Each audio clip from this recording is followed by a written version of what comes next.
Arne, Diogo Jota obviously hasn't made the trip. What's the assessment on him since he was forced off at the weekend? Is it clear now exactly the extent of the injury and how long he'll be out for? Conor Bradley didn't make the trip. Harvey Elliott didn't make it.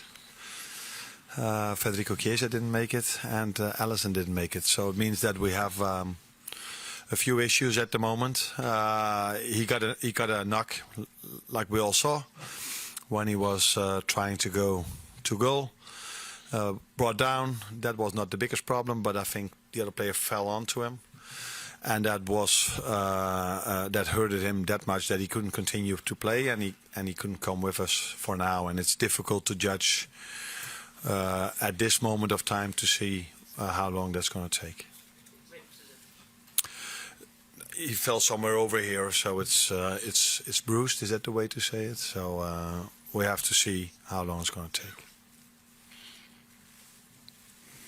Chris? You mentioned those issues piling up and the fixtures keep coming and coming. Does that put a bit of importance to go and get another positive result tomorrow night with all these games coming, that you can get your qualification done as soon as possible in this group stage? I never think it's a good idea to lose a game. So no matter where you are in the season, it's always better to get the best possible result. And that's also what we're trying to bring in tomorrow.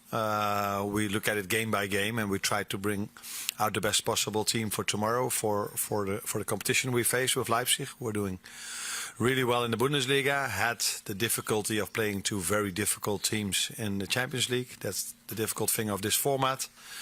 That after two games you can have a league table that doesn't tell the whole story, because you can face teams from pot 4, is also, you call it pot 4 or group 4?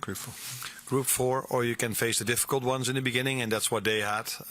So very good team, and yes, the fixture list is tough, but what would you expect if you play Champions League and Premier League?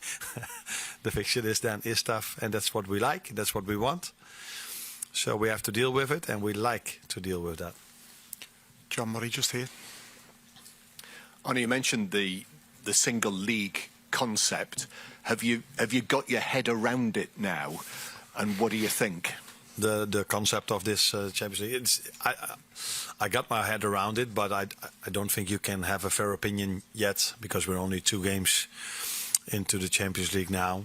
If you would say to me, okay, tell me what you think about it, because I want to have an answer, I would tell you, okay, I like it, but that has only to do with us having 6 points out of 2 games. That has nothing to do with the format. So we have to wait and see what the end result of this format is, and you can only judge that after the group stage is done, and then see if me or you or the fans like this new format. Do you think it will be an incentive further down the line, if things continue to go well, to cast a thought ahead to what your seeding might be in the knockout stages? Or am I looking too far ahead? No, what you're doing is using quite difficult English words. So I need a translation for this now. If we keep on going like this, is that what he said? John, can you have to explain that?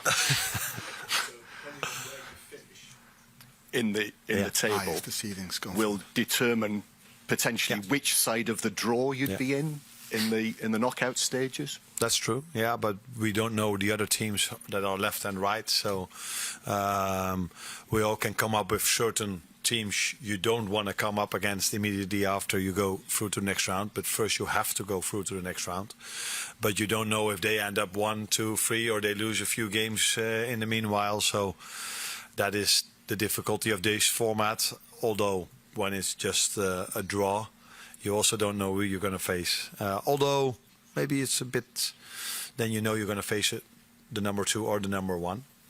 Now you just don't know. So it's so difficult for me to say if I like this or not. I think if we reach the next round and the draw is good for us, then I definitely like it. Let's wait and see. Lewis.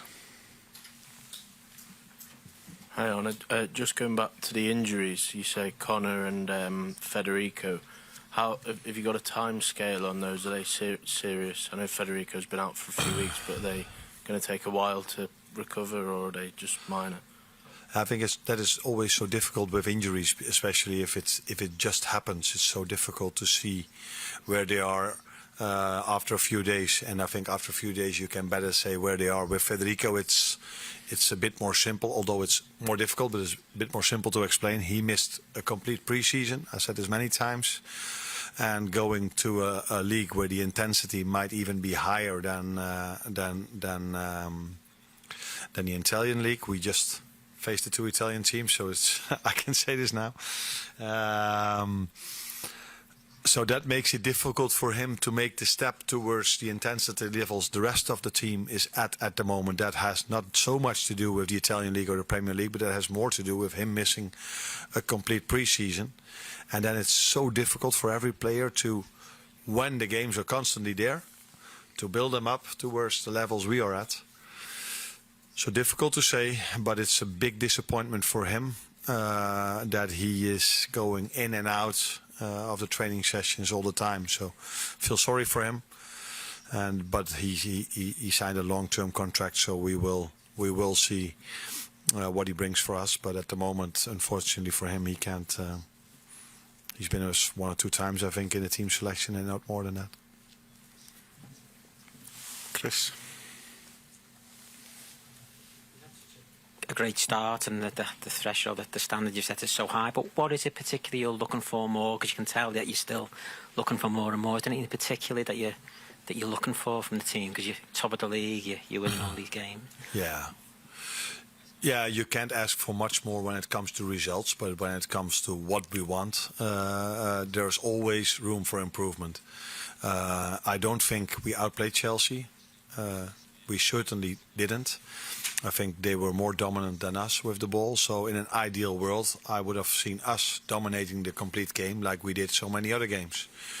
We're not there yet, but the good thing about this team and about our result was that if you face a team like Chelsea or Man United, because we had difficult moments in the United game as well, that you see a team that's fighting for every centimeter, every meter, fighting for every moment that can be decisive in the game, and that's what we showed. But I'm hoping that in the future, hopefully in the near future, we play a difficult game like the Milan game or the United game, that we are more dominant than we were against Chelsea. But probably that says a lot about Chelsea as well. Because I said it before the game, and I said it after the game, and I can say it one more time. A lot of people in England in the start of the season made a bit of fun about them investing so much money and all these players that were not in the squad. But in my opinion, they've done in the last 1 or 2 years really well, bringing so many talented players in, and now having such a strong squad with such a good manager, that they will be up there in the upcoming years. That's my opinion, and let's see if I'm right.